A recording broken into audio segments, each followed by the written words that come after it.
Acharya ji, I have observed a trend that in the recent past, the number of people who are resorting to extremities for any reason, be that be political, be that be religious, be that be just social extremities, have just increased in number. And this specifically, if we put this in a worldview context, this is a problem that is gonna emerge and haunt specifically our culture in the coming future.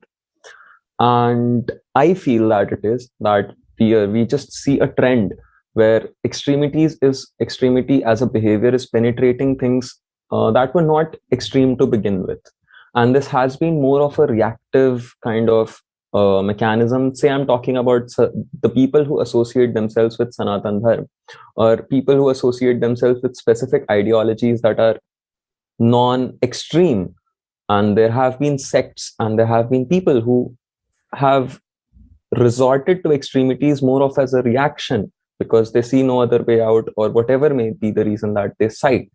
But then what like do we as a society want to see ourselves develop in that fashion, or how exactly should we have a vision of the future? Like, where exactly are we heading, and should we be heading that way? See, every extreme denotes a thirst.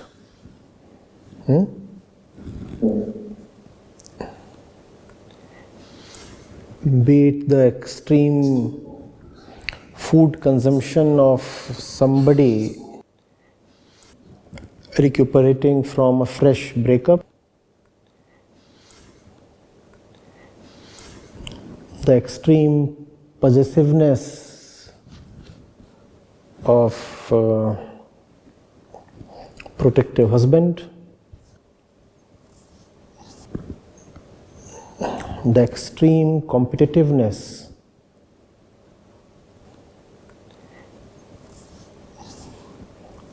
of a job seeker,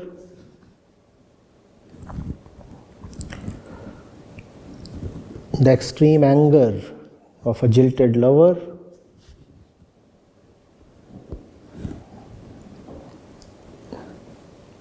all these extremes denote a thirst. Do you see this?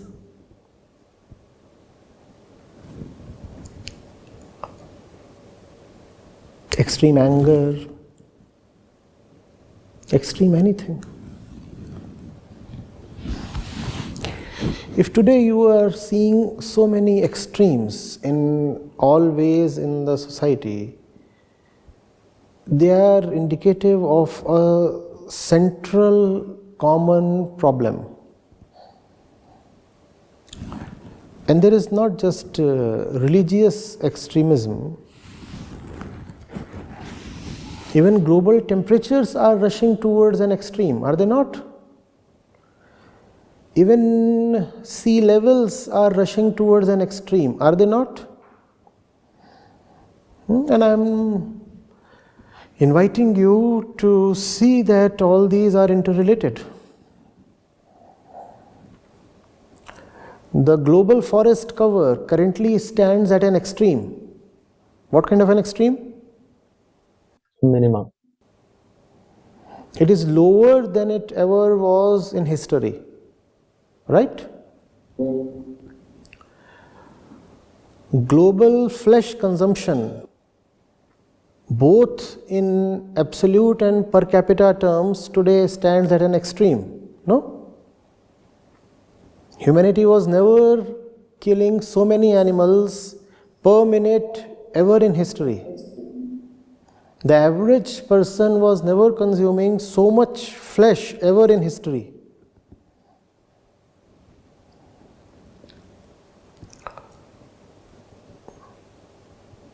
The quantum of fissile material, weaponized fissile material with the world today stands at an extreme, does it not?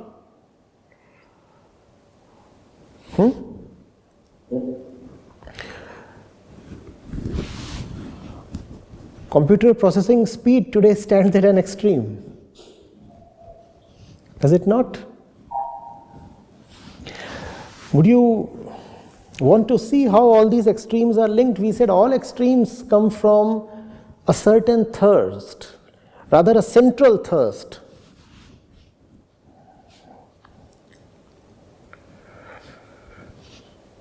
Religious extremism is gross, it's very visible, it's right there on the roads. It carries banners and flags. So it's obvious, because there are slogans and often there are riots as well. So it's obvious. But think of this age of extremes as one composite unit.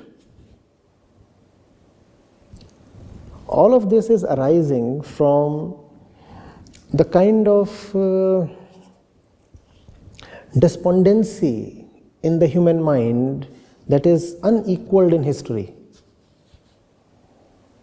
Have you ever had such a large proportion of humanity in a state of neurosis? Such a huge mass of people suffering from all kinds of mental disorders. Was it ever the case? The average anxiety levels in the population today are at an unthinkable extreme.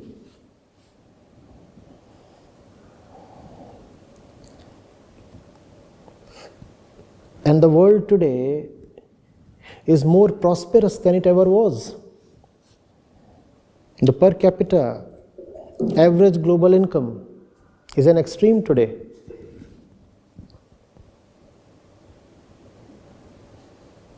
Mankind has more knowledge than it ever had.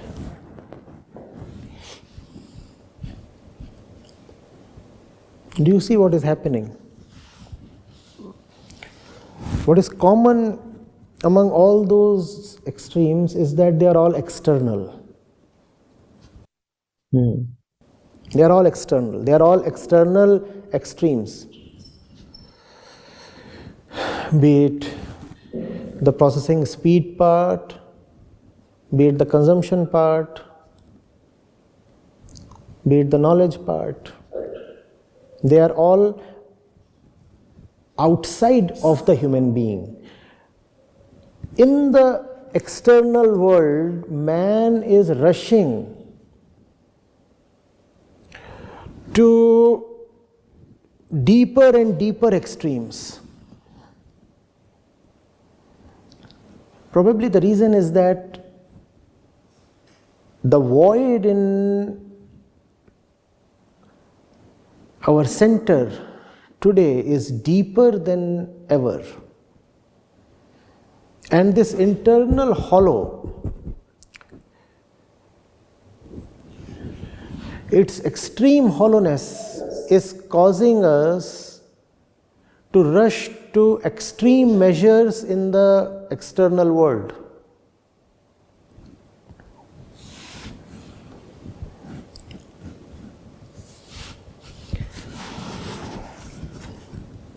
Where is this internal hollowness coming from?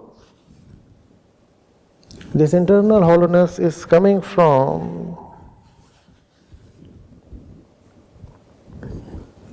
a combination of mainly two things. One, a state of technology that can produce more and more for consumption, and a state of philosophy that is liberal enough to deny liberation.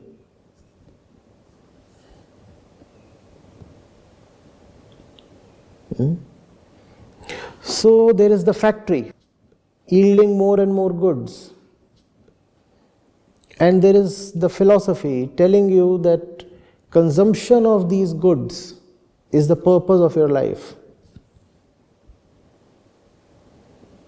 But the purpose of your life is something else, and that purpose sits as a deep, unaddressed, extreme hollow in our chests.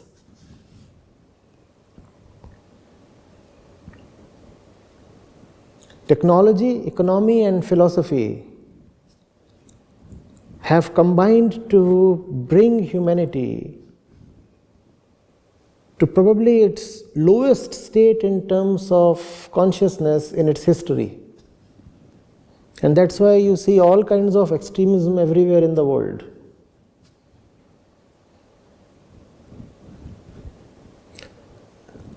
Because of the misdoings of organized religion, the last 200 to 300 years have been of the decline of religion ever since the Enlightenment period in Europe. There was a lot in religion that obviously deserved to be rejected. But the core of religion, which is the spiritual urge to be liberated, had to be preserved as the most precious diamond mankind can ever have. Instead, we chose to throw the baby out with the bath water. So liberation has been junked along with religion, and consumption has been foisted upon us, mandatory consumption.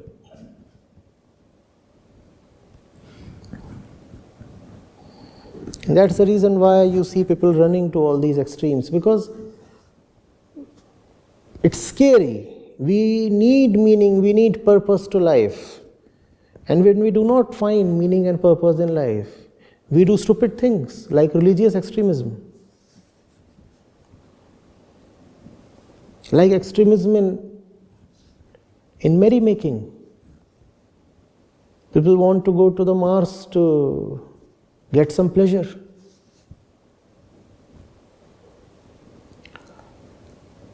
An extreme step.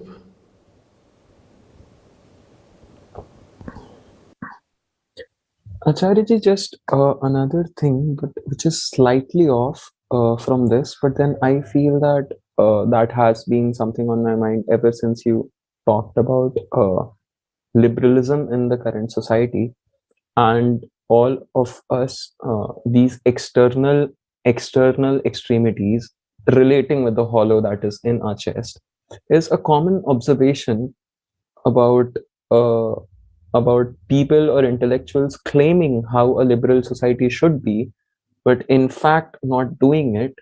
And I mean that's a statement, but then I want to know your opinion about say how recently we have seen a surge in the people who say that they are homosexuals, and who say that they associate, see, saying that sexuality is fluid is one thing, but this has extended to the point where people say gender is fluid. People say, I mean, it's not far away when they would even claim that age is fluid. There have been cases where there have been some specific, say, perversions claiming some sort of.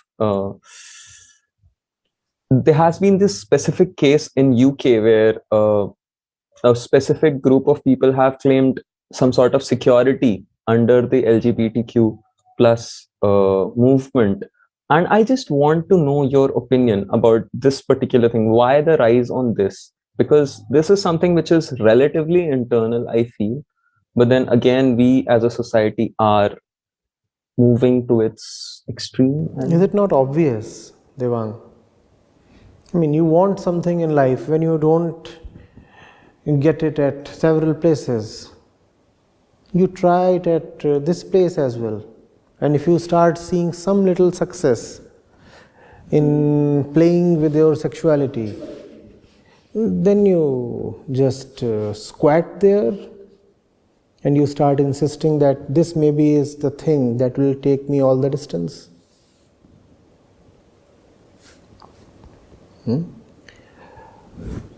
The little kid wants the real thing. It cannot get that. So it starts sucking its thumb or its big toe. It starts playing with its own body. But its own body is not what it wants. That which it really wants, we have assigned to dustbin in the name of progress, in the name of liberalism, in the name of science, atheism, in the name of several modern and postmodern ideologies. The real thing is there, and if you will be restrained from having the real thing, you will do a lot of strange things. That's what we find humanity doing today. Strange and self-destructive. We are closer to self-imploding today than we ever were. Think of this extreme. Think of the doomsday clock. Think of all the Kyoto protocols and the Copenhagen thing and the Rio de Janeiro and the Paris thing. Think of what kind of extreme failures they have been. Think of why mankind is so suicidal today. And you will know what we are missing. We are missing the real thing we are born for.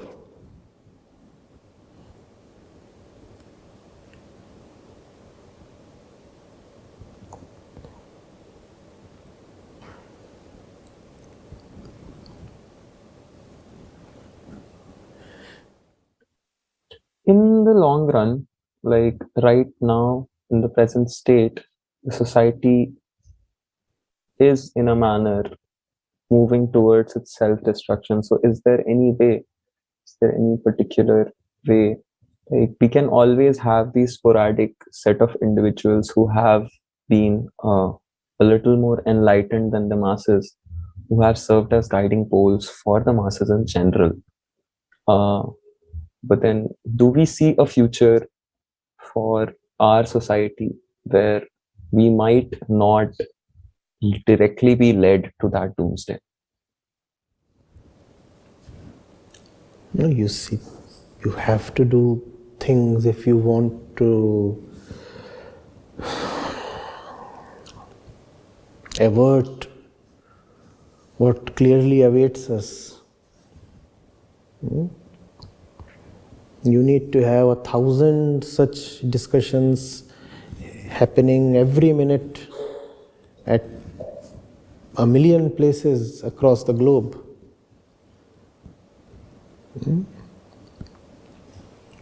We have started a little initiative called Ghar Ghar Upanishad. It's just too small. It needs to be amplified 1,000,000 times. And this is what needs to happen. We clearly know what can save us. We know that.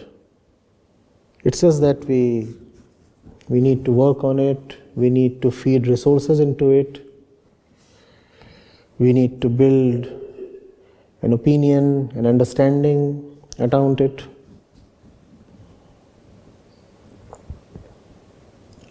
We need to have more and more people enroll by way of understanding. There needs to be a lot of information dissemination, a lot of publicity, a lot of propaganda.